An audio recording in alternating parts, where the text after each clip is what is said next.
Magandang araw po sa inyong lahat. Isa na muling full story ang nais kong ihandog sa mga gilaw nating tagapakinig. Samahan niyo po sana ako sa isa na namang love story na tiyak na magpapa-inlove sa ating lahat. Mga kwento na magpaparamdam ng pusong sugatan, mga pusong sawi at mga pusong puno ng pagmamahal. Pero bago tayo magpatuloy, kung bago ka pa lamang sa aking channel, ay pakilike po ng aking video. Paklik din ng subscribe button gayon din ang bell icon para lagi kayong updated sa mga parating ko pang uploads. Daddy, please, don't leave. Wag mo naman akong iwan. Halos hysterical na ang boses ni Lulu. Kamamatay lang ng kanyang lola at ngayon, ang natitirang sandigan ng kanyang buhay ay nag-e-empake na rin sa harap niya. Parang gumuho ang mundo ng 17 anyos na dalaga habang pinapanood ang ama na isinisiksik maging ang paborito nitong suit sa malaking maleta. I have to, Lulu. Malamig at simpleng tugon ng kanyang ama. Hindi man lang siya tinitingnan. Don't do this to me, please. Kailangan kita, Dad. Hikbi niya. Hawak ang braso ng lalaki. Bumuntong hininga ang ama at hinarap siya ng may pinal na desisyon. Look, you're 17. Malaki ka na para alagaan ang sarili mo. Kung kailangan mo ng tulong ng matanda, nandyan ang ninong Arturo mo. Ibiniling ko na sa kanya ang lahat. But I don't need him. I need you. Sigaw ni Lulu. Umaagos sa mga luha. You can do without me.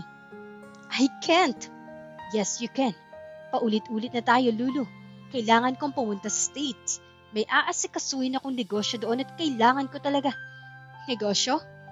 O ang pagsuyong muli kay Mommy? Pagak na tumawa si Lulu. Puno ng paitang boses. You don't need to go there just to beg Mom to love you again. Hindi ka na niya mahal, Dad.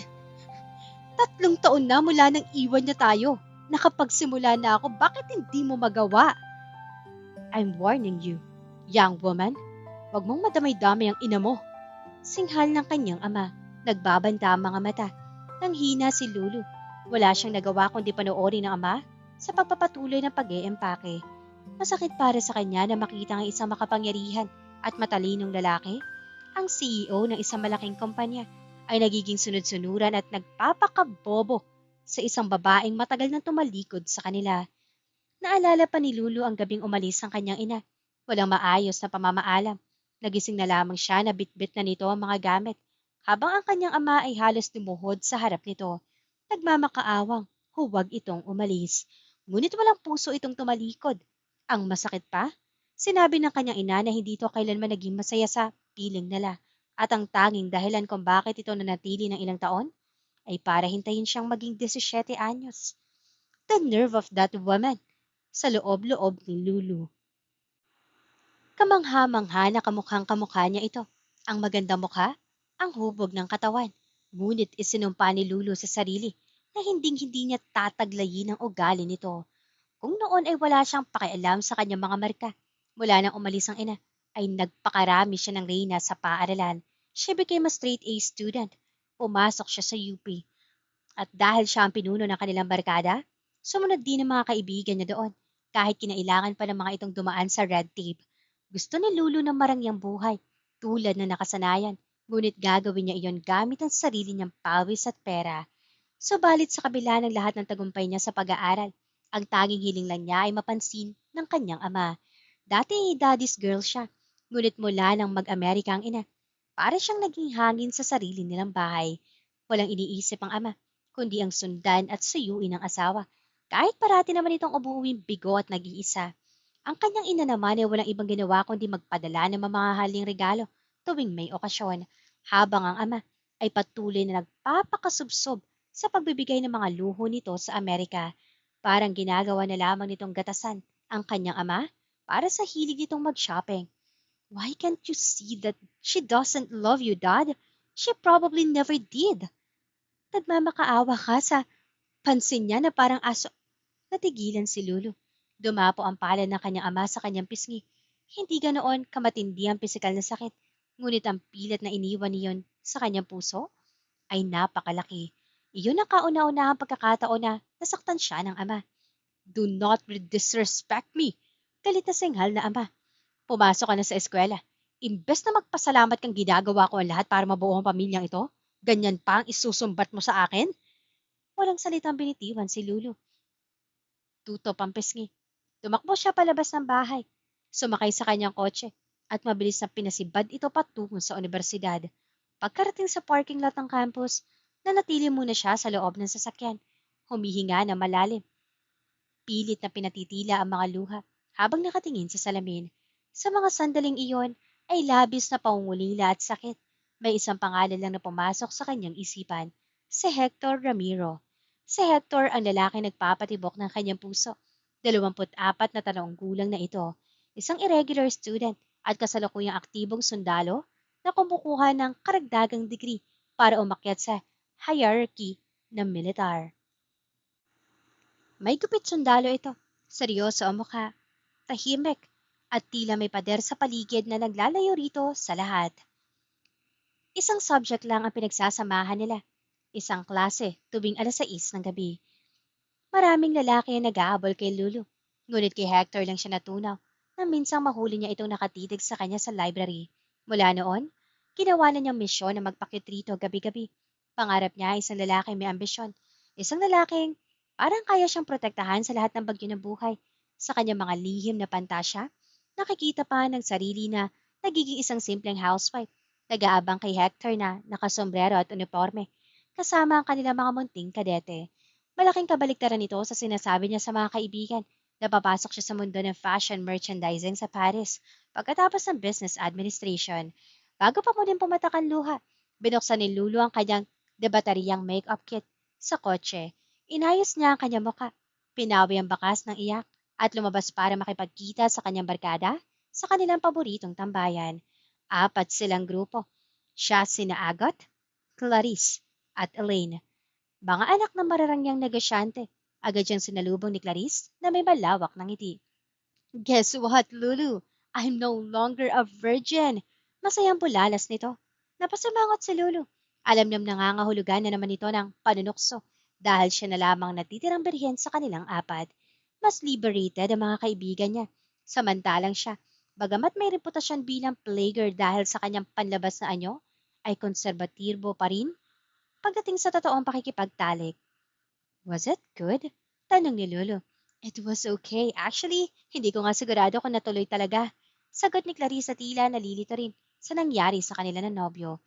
Matapos ang mahabang debate ng barkada kung berhen pa mga ba si Clarice dahil hindi naman ito nasaktan, pumaling sa kanya si Agat, ang pinakamaldita at may lihim na inggit sa kanya mula pa noong kindergarten dahil sa pagkabastard ni Lulu sa unang pag-ibig nito na si John Robert.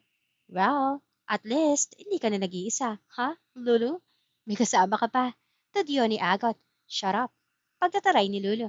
If I am going to give it to a man, isasave ko ito para kay Hector. Oh, please. Nagsasawa na ako sa kwentong high school mo, puro tungkol na lang kay Hector. Asik ni Agot, sabay irap. Lagi mo nalang sinasabi na confident ka pero hanggang ngayon, hindi ka naman gumagawa ng move. Bakit hindi mo akitin? Napikon si Lulu sa hamon na iyon. Lalo na't sariwa pa ang sugat ng pananakit ng kanyang ama. Gusto niyang patunayan na may kontrol pa rin siya sa buhay niya. Fine, panoorin mo ako mamaya. I will make my move. Tumating ang gabi.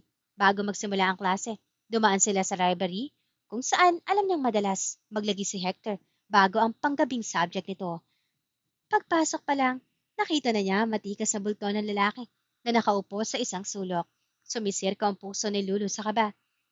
Getting cold feet? Pulong ni Agot na may halong panguuyam. Of course not. Magtago kayo doon. Utos ni Lulu sa mga kaibigan. Huminga siya ng malalim.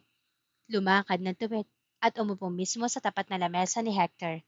Tumingin sa kanya ang sundalo gamit ang mga matang malamig at tila walang emosyon. Hello. Nauutal si Lulu. Biglang nawala ng lakas. I hope you still remember my name? Guadalupe? Buo at baritono ang boses nito. Oh, call me Lulu. Everyone does. Hindi ito sumagot. Naghihintay lang sa susunod niyang sasabihin. Sa sobrang taranta, ang unang tanong na lumabas sa bibig niya ay, Do you have a girlfriend? Kumunot na noon ni Hector. Anong klaseng tanong yan? Masamang magtanong? Pagmamataray niya para itago ang ipinahihiyang mukha. Wala akong girlfriend. Seryosong saad ni Hector. Pero hindi tamang magtanong ng ganyan ng isang tulad mo sa isang tulad ko. Hindi magandang pakinggan para sa isang babae. Nag-init ang ulo ni Lulu. Who do you think you are? Telling me off? Hindi ito mimik. Pinagmasdan lang siya ng lalaki na parang isang pasaway na bata. Gustong-gusto na tumakbo palayo ni Lulu. Pero, alam niyang nakatingin lang ang kanyang mga kaibigan sa malayo. Hindi siya pwedeng sumuko ng ganoon na lamang. Sorry. Pagbaba ng kanyang pride. I just have a big crush on you. Alam ko. Simpleng sagot ni Hector. Nasinghap si Lulu. Are you always this conceited? Lumapit ka dito para sabihin na may gusto ko sa akin. At sinabi ko lang na hindi yun tama. Kung ibang lalaki ako, baka nalagay ka na sa alanganin. Pangaral pa nito. I just want to have coffee with you. Is that so bad? Marami akong ginagawa. Wala akong oras para diyan. Durog ang pride ni Lulu. Napahiya siya ng husto sa harap ng lalaking pinapangarap niya. Tama ang mga kaibigan niya. Ang lalaking ito ay parang bato. Walang puso at walang emosyon. You're not God's gift to women, FYI. Asik niya. Sabay talikod na mabilis. Hindi na niya pinansin ng mga kaibigan niya sa kabilang mesa. Dumiretso siya sa likod ng isang malaking bookshelf sa pinakasulok ng library at doon tuluyang bumuhos ang kanyang mga luha. Ang sakit ng sampal ng kanyang ama at ang kahiyang natanggap kay Hector ay nagsalpukan sa kanyang dibdib. Oh my God, Lulu, what did he do to you? Nag-aalalang tanong ni Agot na sumunod pala mula sa kanya. Kasama sina Clarice at Elaine. Nawalan na ang yabang sa boses nito. He's so mean. Ipinahiya niya ako. Hagulgol ni Lulu. Everything in my life is falling apart. My dad left me today. And ngayon, eto naman. Iniwan ka ng dad mo? Kulat na tanong ng tatlo. I want to go home. Hindi ko kaya mag-class ngayon. Hikbi niya. Sinetportahan siya ng kanyang mga kaibigan. Hinintay muna silang makaalis sa Hector sa library bago sila lumabas. Dumiretso silang apat sa malaking bahay ni Lulu na wala na bakas ng kanyang ama. Over margaritas. Magdamag nilang pinag-usapan ang kamalasan sa buhay ni Lulu at ng isang Hector Ramiro at hindi ito karapat-dapat para sa kanya. Kung ganoon lang sana kadaling burahin na nararamdaman ko. Sa dulo ng isip ni Lulu bago nakatulog.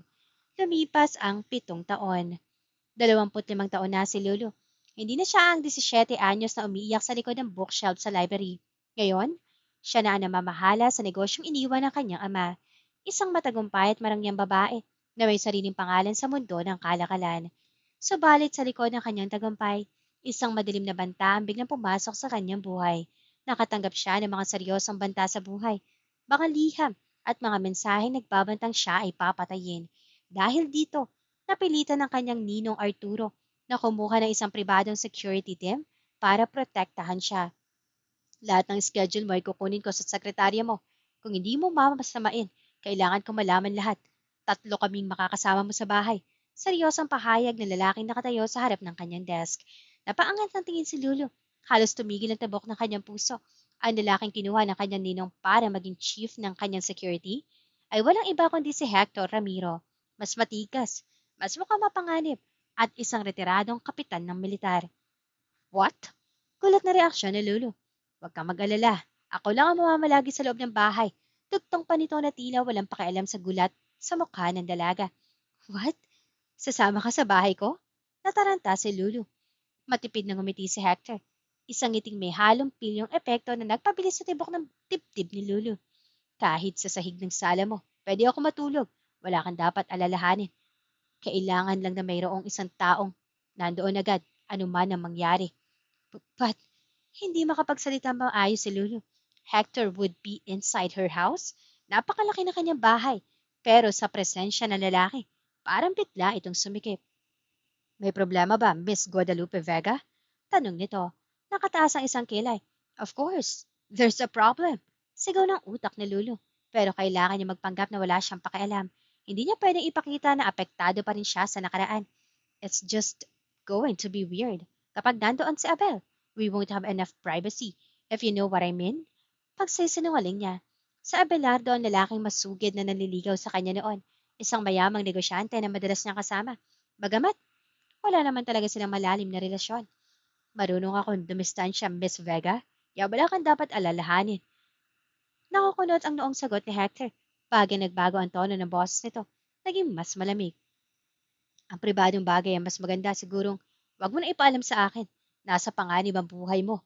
May mga bagay ka rin siguro maaaring ipagpaliban kung buhay mo nakataya. Nag-init agad ang ulo ni Lulu. Ano ang karapatan ng lalaking ito na pagsabihan siya? Lumalabas na parang wala siyang kontrol sa sarili. I'm just a normal woman with needs. Na mas mahalaga pa kaysa sa kaligtasan mo? Hamon ni Hector, don't be overly dramatic, soldier. Pinabayaran kita at ang mga tao mo para panatilihin ako ligtas. Bukod pa roon, Abel would never do anything to hurt me. Hindi na sumagot si Hector. Humakbang ito at nag-ikot sa malawak niyang opisina. Tinitingnan ang mga bintana at posibleng anggulo mula sa labas. Napakarami maaaring pwestuhan sa mga katabing building nito. Huwag kang lalapit sa mga bintana. Utos nito habang tinitingnan ang mga drapes. Dapat ding parating nakasara itong mga drapes mo. Mas maganda na kung sigurado. So, basically my job is to be paranoid? Sarkastikong tanong ni Lulu. Mag-ingat ka. Iyon lang ang kailangan mong gawin, Miss Vega. Tinitigan siya ni Lulu. I was told you're a captain. Bakit ka nag-resign sa militar? Mahabang kwento, Miss Vega. At duda ako kung magiging interesado ka marinig. Ikaw na lang muna ngayon ang asikasuhin natin. Pag-iikot muna ako sa building. Tumango na lang si Lulu. Bahagyang napahiya. Sa tuwing kausap niya ang lalaking ito, parati siyang nauubusan ng banat. Para sa kanya ngayon, si Hector ay isa na lamang tagaprotekta. Isang trabahador. Kailangan niyang panindigan iyon. Hawak ang kanyang tip-tip. Naramdaman niya mabilis na kabog nito. Heart, don't betray me this time. Pakiusap niya sa sarili. Nang hapon ding iyon, nasa driver's seat na si Lulu ng kanyang kotse. Nang mapansin niya nakatayo si Hector sa tapat ng sasakyan, nakatingin sa kanya. Doon lang niya na-recover ang sarili. Dapat nga pala ay sa backseat siya na uupo dahil may driver at bodyguard na siya. Force of habit. Depensa niya sabay lipat sa likod. Tahimik lang si Hector habang sumasakay sa passenger seat sa unahan.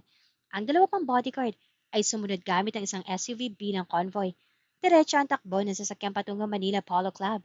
May laro sila ng tennis ni Abelardo. Parating may dalang gym bag si Lulu sa kanyang kotse para sa mga biglaang pagkakataong tulad nito. Pagdating sa court, nakasuot na si Lulu ng all-white sports ensemble. Puting Lacoste shirt, Nike shorts at sapatos. Sinalubong siya ni Abelardo na may dalang racket. You look as pretty as always, honey. Who are these people? Tanong ni Abelardo. Sabay tingin sa mga bodyguard. My security team, as I've told you. I don't like the tall one. Bulong ni Abelardo. Nakatingin kay Hector na nakatayo sa gilid ng court. Formal at nagmamasid. Napangiti si Lulu. Why not? I don't know. I just don't. Let's play ball. Nagsimula ang laro. Ngunit hindi makapokus si Lulu. Nararamdaman niya ang mga mata ni Hector na nakatitig sa bawat galaw niya. Para siyang nasa ilalim ng mikrospyo.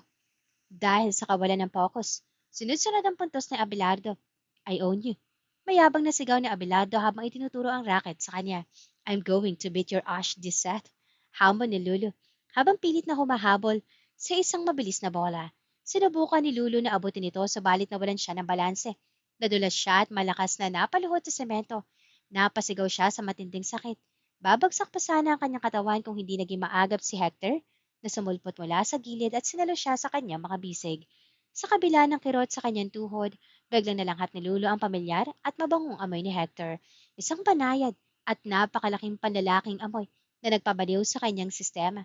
7 taon na ang nakararaan. Let her go. Utos ni Abelardo na agad lumapit. Kinuha niya si Lulu mula kay Hector at inalalayang tumayo. May dugo na naglanda sa binti ni Lulu mula sa malaking gasgas sa tuhod. We'd better take you to the clinic. Will you just carry me, honey? Pakiusap ni Lulu kay Abelardo. I can't pull my weight. Ang sakit talaga ng tuhod ko. Oh, you remember my back injury a few months ago. I can't lift heavy things right now. Nangingiting pagdadahilan ni Abelardo. Halatang umiiwas. Nasinghap ni Lulu sa kapalpakan ng kanyang manliligaw. Ngunit bago pa siya makapagsalita, bigla namang kumilos si Hector nang walang sabi-sabi. Pinuhat siya nito na parang isang sako ng bigas. Pangkong-pangko siya nito sa matitigas nitong braso. Naglandas ang galit sa mukha ni Abelardo, ngunit hindi nito nakaimik sa kahihiyan. Habang naglalakad si Hector patungong klinika, walang nagawa si Lulu, kundi kumapit sa leeg nito. Ang lapit ng kanilang mga mukha. Sinubukan niya itayo na bahagya ang kanyang katawan para hindi sumayad ang kanyang dibdib sa matigas nitong dibdib. Huwag ka masyadong malikot. Mahabang utos ni Hector. Sabay taas pa sa pagkakabuhat sa kanya na tila walang bigat si Lulu. Pagdating sa klinika, agad nilinin sa sugat ni Lulu. Walang pilay, gasgas lang talaga. Ngunit talaga mababa ang threshold ng sakit ni Lulu pagdating sa pisikal na sugat. I'll just order some food. Hintayin kita sa restaurant sa taas. Sabi ni Abelardo na halatang gustong umiwas sa tensyon. Sabay alis. Na-turn off ng gusto si Lulu sa inasal nito. Nang matapos ang paggamot, akma na namang bubuhatin ni Lulu si Hector. I think I can walk to the shower now. Pigil ni Lulu. Alangan namang hanggang sa loob ay samahan mo ko. Ano, paliliguan mo ko? Pwede rin. Seryosong sagot ni Hector na may kasamang kakaibang kislap sa mata.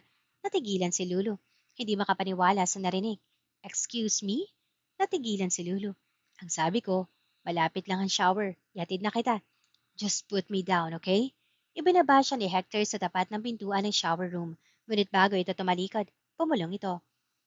Walang binatbat ang boyfriend mo. Excuse me? You're overstaffing the line, mister. Galit na asik ni Lulu. Kung ako ang boyfriend mo, kahit bali-bali ang buto ko, bubuhatin kita kung hinihiling mo.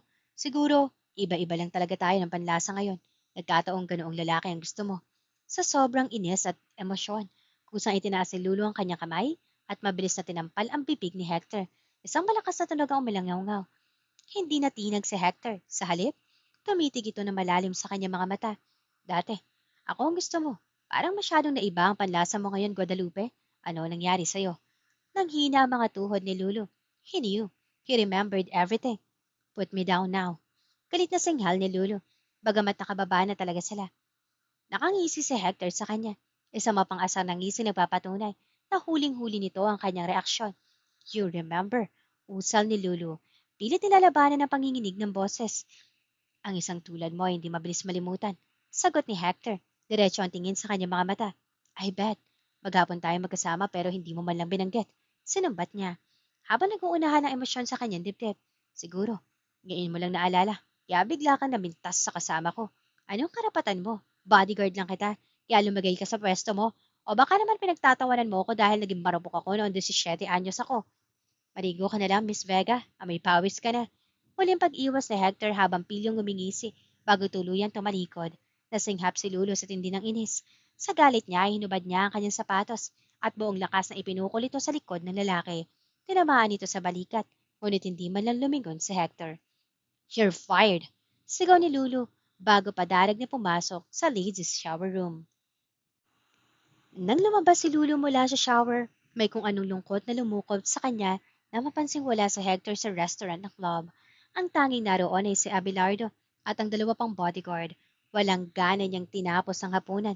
Na mag-aya si Abelardo para sa susunod na dinner ay tumango na lamang siya para matapos ang usapan. Kahit ang totoo ay plano niyang kanselahin iyon kinabukasan. Habang naglalakad patungo sa parking lot, lalong bumulis ang tibok ng kanyang puso na makitang nakasandal si Hector sa tabi ng kotse. Didn't I fire you already? Mataray na tanong ni Lulu. Bagamat sa loob-loob niya ay may kakaibang relief siyang nararamdaman. Sa kasamaang palad, Miss Vega, ang ninong mo lang ang pwede magpaalis sa akin dahil sa kanya ako namamasukan. Cool na sagot ni Hector habang pinagbubuksan siya ng pinto. At sabi niya, ako ang pinakamagaling. And the most conceited too. Huling hirit ni Lulu bago sumakay. Sa buong biyahe pa uwi, tahimik lang si Lulu sa backseat habang patingin-tingin sa rearview mirror. Si Hector ay nasa passenger seat sa unahan habang isa pang bodyguard ang nagmamaneho. Sa tubing titingin si Lulu sa salamin, huli niya nakatitig din si Hector sa kanya. Tingin ka ng tingin sa akin, Miss Vega. Baka mapanaginipan mo kumamaya sa pagtulog mo. Biglang untag ni Hector. Nakangiti ang mga mata sa salamin. Biglang humalakhak ang bodyguard na nagmamaneho. Halatang naaliw sa banat ng kanilang kapitan. Namula ang pisngi ni Lulu sa hiya at asar. Kung ikaw ang papanaginipan ko, malamang bangungod ang aabutin ko. Papalang na sagot ni Lulu. Bangungot lang siguro kung hindi kita hahalikan. Mahinang banat ni Hector na sapat lang para marinig niya. Napasanggap ng hangin si Lulu. Excuse me? Seryosong lumingon si Hector sa kanya.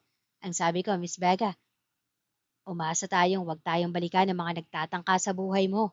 Sumingit naman ang driver. Huwag kayong mag-alala, ma'am. The best itong si Kapitan. Ilang beses na akong nilagay sa alanganin sa field.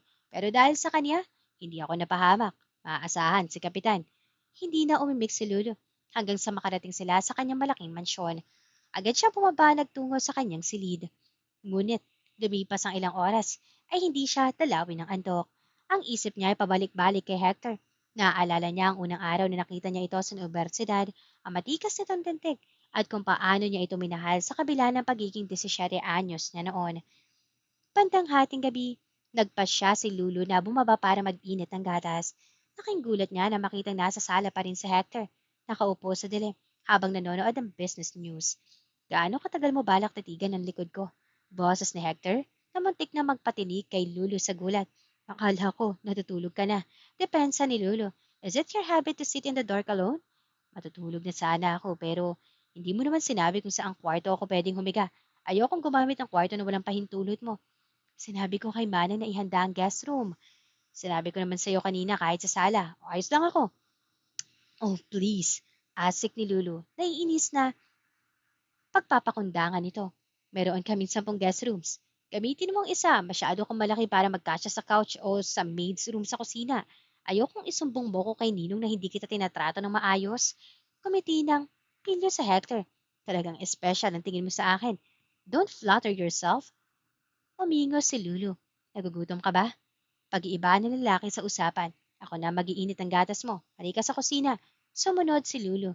Habang kumikilos si Hector sa kusina, doon lang napansin ng lalaki ang kabuuan ng kanyang suot.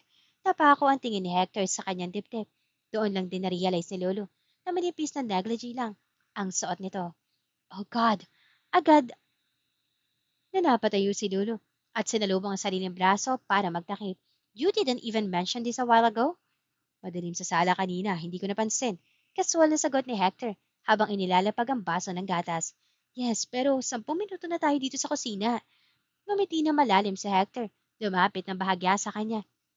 10 minutong maganda ang tanawin ko. Huwag ka na mahiya sa akin, Guadalupe. Nakita ko na yan dati. Kumuho ang natitirang depensa ni Lulu. Buong katawan niya ay nag-init sa labis na kahihiyan at seryosong tensyon. Walang nagbago. Pulong ni Hector. Marahan ngunit puno ng emosyon. Katawan pa rin ng 17 anyos ang katawan mo. Kahit 25 anyos na ang edad mo ngayon. Napaahon na lamang si Lulu sa tindi ng hiya. Mabilis siyang tumalikod. Hawak pa rin ang kanyang dibdib na hindi alam kung paano sasagutin. Ang mapangahas na pahayag ni Hector. Huwag mo akong madaan-daan sa ganyan, Hector Ramiro.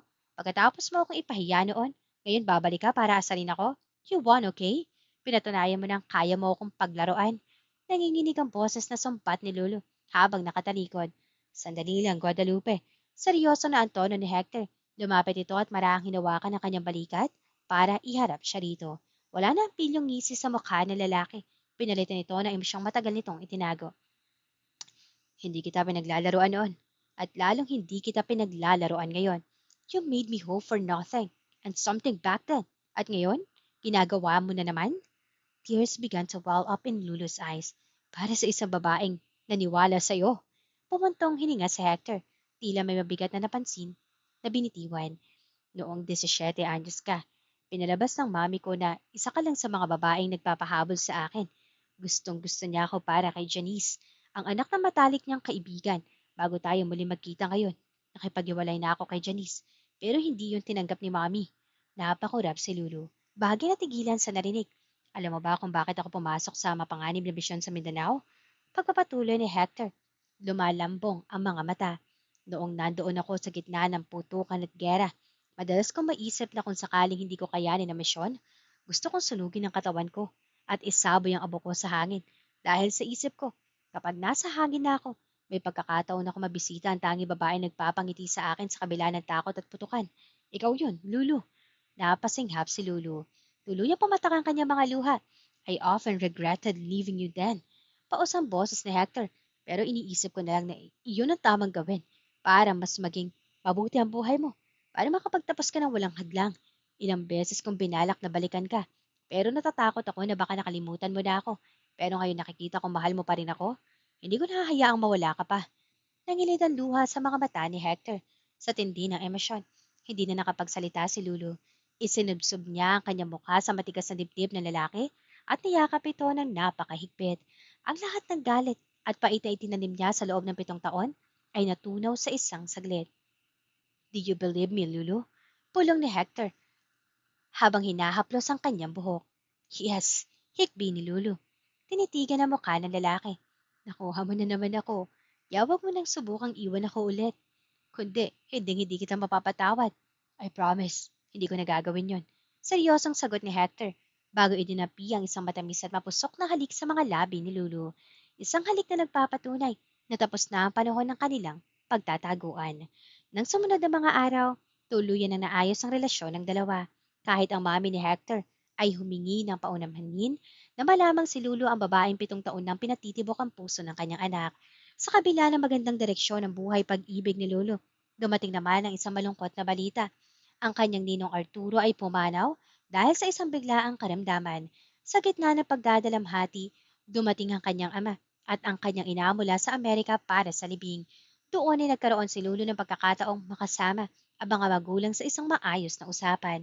I'm glad Daddy is staying in the country for good. Tapos na ang ilusyon niya kay Mami. Pahayag ni Lulu habang nakaupo sa tabi ni Hector sa kanilang sala. At napansin ko, malagkit tumingin ang dad mo kay Chang.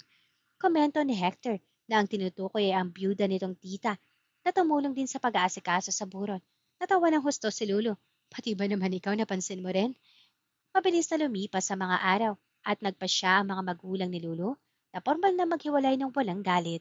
Sa isang pribado ang pag-uusap nila ng kanyang ina bago ito bumalik sa Amerika, tuluyan na nalaman ni Lulu ang katotohanan sa nakaraan. Hindi ko kailanman minahal ang daddy mo, Lulu. Kahit sinubukan ko naman. Pag-amin ng kanyang ina, may lungkot sa mga mata. Ang totoo, ang ninong Arturo mo ang tunay kong minahal bago pa man kami kasal ng ama mo. Nagkaroon lang ng isang gabing pagkakamali dahil sa kalasingan sa pagitan namin ng dad mo at doon ka nabuo. Kaya ako nanatili na matagal ay para sa iyo. I know, I wasn't a good mother at humihingi ako ng tawad sa lahat ng pagkukulang ko. Naiyak si Lulu ngunit niyakap niya ang ina. Pinatawad na niya ito dahil sa wakas, malaya na silang lahat sa mga lihim ng kahapon. Ang kanyang ama ay nagpasyang mamuhunan sa stocks at bonds sa Pilipinas, nananatiling mayaman at mas masaya ngayon. Dumating ang araw na pinakihihintay ng lahat. Sa isang pribado at marangyang kasal, formal nang naging mag-asawa sina Lulu at Hector. Tumalo ang kanyang ina na lumipad pa Pilipinas mula sa Amerika para lang masaksihan ang kanyang pag-iisang dibdib. Habang ang kanyang ama naman ay bakas ang tunay na kaligayahan sa mukha matapos ang engrandeng selebrasyon. Lumipat na ang bagong kasal sa kanilang sariling tahanan. Isang gabi, habang nagpapahinga sa kanilang silid, naalala ni Lulu ang mga nagdaang bisita. Nga pala, napansin ko kung gaano kalungkot si Agot na bumisita siya rito kanina, untag ni Hector habang inaayos ang unan. Pinasag niya ang engagement nila ng fiancé niya, puntong hininga ni Lulu. Pero sa tingin ko, tama lang ang ginawa niya. She deserves someone better. Humingi na rin siya ng tawad sa akin bago siya umalis. Inamin niya na kaya raw siya parating galit at masungit sa akin noon dahil sobrang nagkagusto sa akin si John Robert, ang first love niya. Kumunoto noon ng retiradong kapitan, sabay porma ng kamao. Gusto mo bang saksakin ko ang John Robert na yan? Humalakhak si Lulu at pabirong pinalo ang braso ng asawa. Ang tapang naman ng sundalo ko, wag na, matagal na yon. Sabi ni Ina, inumin daw natin itong laman ng termos na ipinadala niya. Pag-iiba ni Hector habang itinuturo ang isang malaking termos sa lamesa. Sobrang ganda ng relasyon ni Lulu sa kanyang biyanan ngayon. Sa katunayan, tuwing nakikita sila, ay wala itong ibang sinasabi kundi sana maging kamukha mo magiging apo ko kapag babae para gagawin nating artista. Tungkol naman kay Janice, tuluyan na itong nawala sa eksena matapos itong tanggapin na kailangan pa nitong mag-move on sa buhay. Ano ba ang laman ng termos na iyan? Tanong ni Lulu. Nagtataka. Sabi nila, katas daw ng okra, pampalinaw at pampalakas. Nangingiting sagot ni Hector. Ano? Natawa na mahina si Hector. Niyakap siya mula sa likod at ibinalita ang sekreto ng matatanda. Sabi ni Ina, pampadami raw ng sperm production yan at pampakapit ng bata sa matres mo para mabilis tayo magka-baby. Sabay na nagkatawanan ng mag-asawa sa kakulitan ng biyanan at para mabigyan ng hiling ng matanda. Kapwa sila uminom ng isang baso ng okra tea bago nahiga. Gustong-gusto na rin naman nilang magkaroon ng sariling pamilya. Mabisa nga marahil ang tradisyonal na sekreto ng matatanda o sadyang pinagpala lang talaga ang kanilang pagmamahalan dahil eksaktong 9 na buwan matapos ang gabing iyon, matagumpay na isinilang ni Lulu ang kanilang malulusog na kambal na anak. Mga munting kadete na saktong-sakto sa kanyang naging pangarap noong 17 anyos pa lamang siya. Sa wakas, nahanap na ni Lulu ang tunay na kahulugan ng pamilya at kaligtasan sa piling ng lalaking matagal niyang hiningi sa tadhana. Tapos na ang gabi ng pag-iisa. Nagsimula na kanilang habang buhay.